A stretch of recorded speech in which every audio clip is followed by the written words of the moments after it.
We're gonna have a little fun today. So I apologize in advance if you hear lots of sounds and stuff. I am in the backyard, so you might hear traffic and everything. I've been doing a lot of natural dyeing lately, and I've really been having fun just experimenting with different things in my yard. So this is one of the first things I had actually done, and then I spun it. And I actually spun two different colors. It's the same wool, but one is the regular, the white. The golden color that's in it, I originally dyed with dandelion, and then I over dyed it, so I dyed it again with a red geranium and red rose, and I got this pretty golden color from it. So then I just did one that was just the red geranium without anything else, and it's a little bit lighter, but it's still that golden color, and the water was a really deep red. It was very pretty. But this is what it came out. And I had, my favorite one I did recently is ice plant, green ice plant, the leaves. And that green ice plant gave me this beautiful pink color. It's like a dusty, mauvey, Victorian kind of pink, and it's just so pretty. And who would have thought that you would get that from ice plant? And there's some plants that you think, oh, you're going to get this color, that color from it and get nothing or very little. Eucalyptus I haven't tried yet, but that's supposed to give you an orange color. So I keep a little journal with different things I try, so I know. This was the first time I had tried geranium, but I tried a whole bunch of different flowers, and then I found out that this one red I had left color on my fingers, so I did it more. This was the dandelion, so you can see there's not very much color to it. But this is when I did the first one that this is from. It gave a really pretty color. So this was the dark red geranium. So this is a little bit lighter, and this is a paper towel. So depending on what you're dyeing on, you're gonna get different colors. So the paper towel is gonna actually probably soak up the color a little bit better than the wool. But your wool, your silk, your cotton, alpaca, they're all going to absorb the color differently. And depending on the mordant you use, it's going to absorb it differently or have a different reaction to the color. So I use an alum mordant, and these I had just laid in the piece of paper towel to give myself an idea of the colors, and then I thought, oh, this is great, I'll add this in here. But you can see the color is very different from the paper towel to what I got on the wool. This is from the ice plant, and this was from this, and then I did a second dye bath that's called an exhaust bath from the same pot, and it's a little bit lighter in color. This is 𝐒𝐮𝐬𝐜𝐫𝐢𝐛𝐞 Tropicana black flower that I have in the yard, and the leaves are really, really dark, and the flowers are a bright red, and I decided to try that. So this one I did by boiling it, and then this is the leaves, and this is the flowers, which I did a sun tea in a sense. And that gave me pretty much no color at all, and this gave me a little tiny bit of a yellow color, but not enough to want to do more of it. Then I have a green Japanese maple in the yard, so I tried that, the leaves and the seeds, and I got this color. And I didn't do a test on the wool. And I tried tomato leaves for the heck of it, and I got a very light color. So today we are going to try something a little different, and I'm going with the easy name. It's called an Irish rose, succulent, because I don't think I could pronounce the other name. So I have one I'm going to show you that is in need of being trimmed.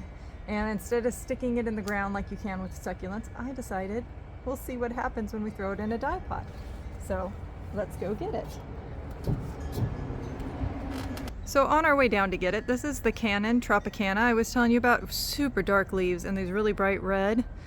And yeah, I didn't get much from it. And then here's my Japanese maple.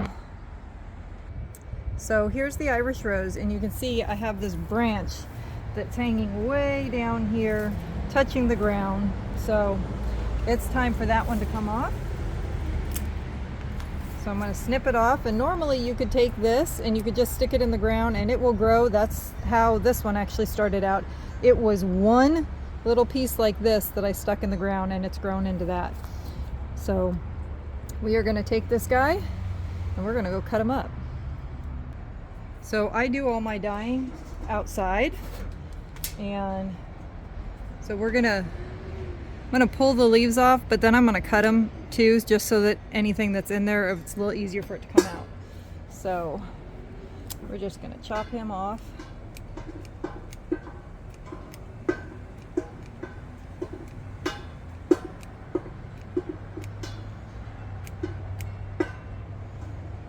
So I know all you succulent lovers out there are probably cringing at this, but as you also know, they grow so fast that before you know it, I will have this much on that plant again.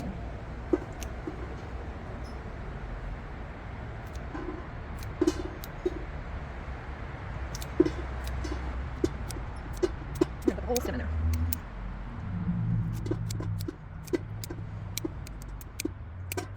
I think put that big stem in there. Okay. Let's see.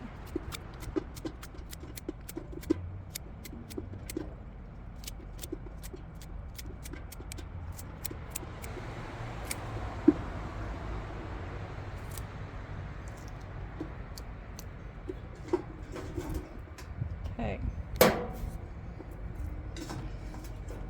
So there's how much we ended up with. It's not a whole lot in terms of what you normally would use when you're dyeing, but we'll see what we get from it. So now I'm going to go put some water in it real quick. Okay, water. So we're going to turn this on, and we're going to heat it up.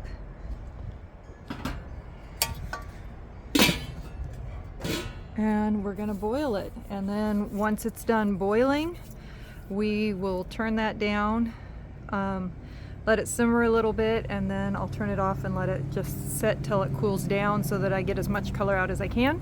But I will come back and show you how it's looking in a little bit once it's boiling. Okay, let's see how it's doing.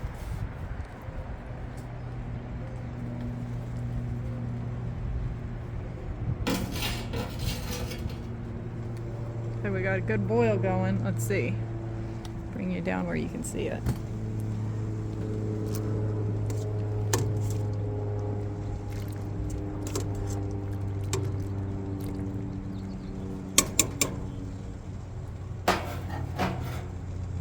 Okay, I'm going to turn this down and we'll let it simmer for a little bit. Okay, let's see how we're doing.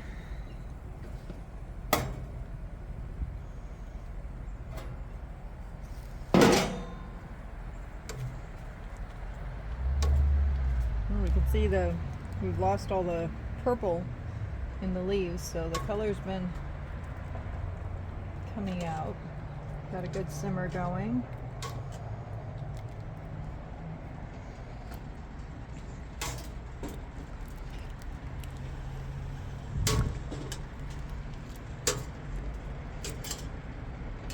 Don't know what kind of color we'll end up getting, if we get any, but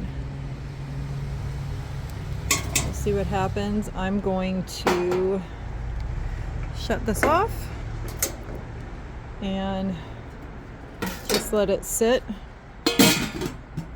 in that hot water and cool down, and we'll see what we get. Okay, it's been a couple hours, so it's still pretty warm, especially because it's so warm out here, but it's been sitting for a couple hours. It's cooled down enough that I can move around it. You can see the way everything's settled in there, and there's some coloring. I don't know, we'll see what happens.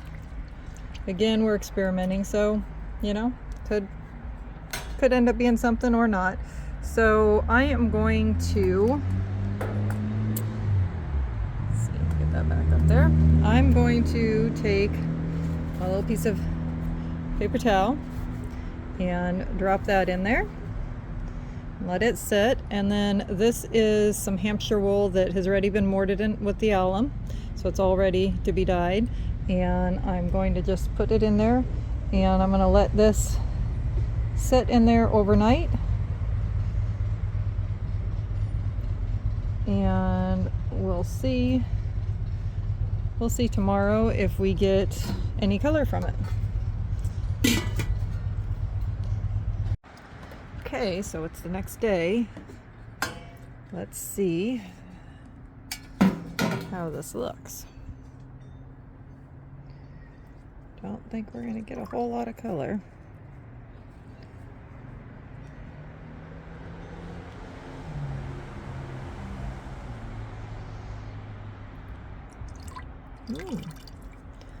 Well, we might have picked up some green. Interesting.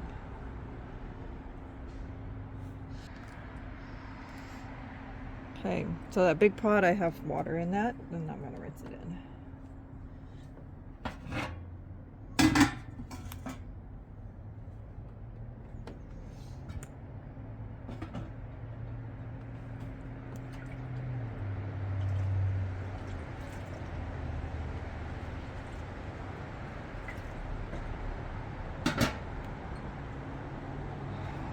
Okay, now we'll go back and dry it.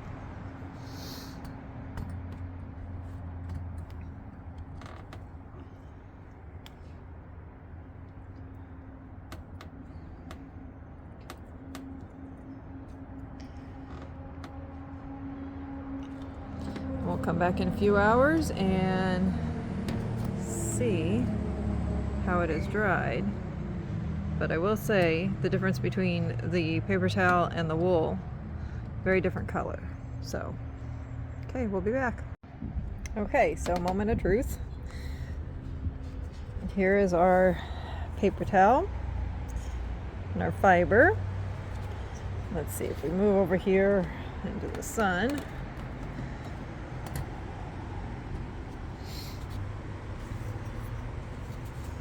So, don't see much color on the paper towel until you put it up next to the white one.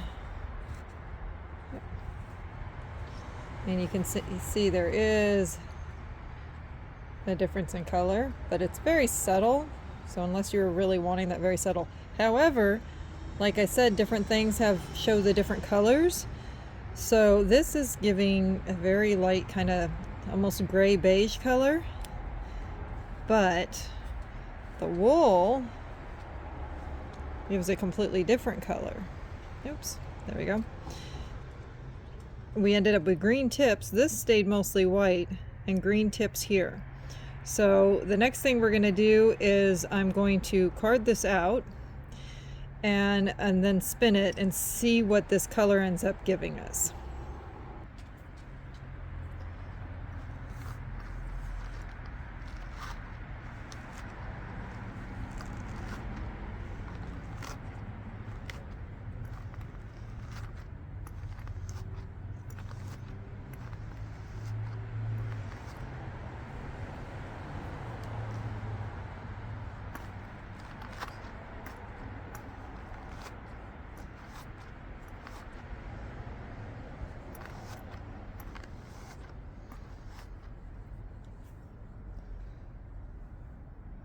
We can still see that green tips just ever so slightly.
Okay, we spun out that whole length,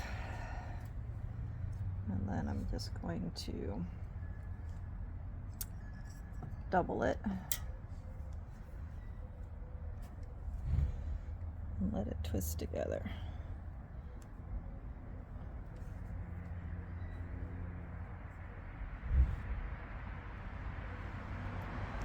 Okay.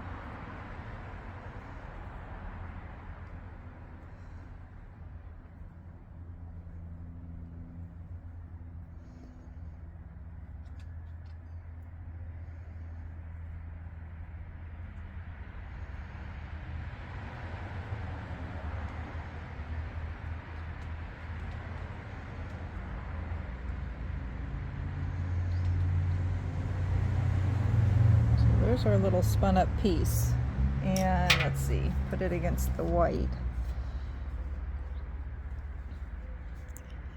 So we get a slight green tinge to it. I don't know, I mean, if it's a color that you're wanting, there you go, but it does not give you a strong color, but it did give you some color. So that's what an Irish rose succulent can give you as far as color. So I hope you've enjoyed this video. If you have, click like. If you'd like to see more, click subscribe. And if you'd like to be notified of my videos, then click notify. And we'll see you again soon. Bye.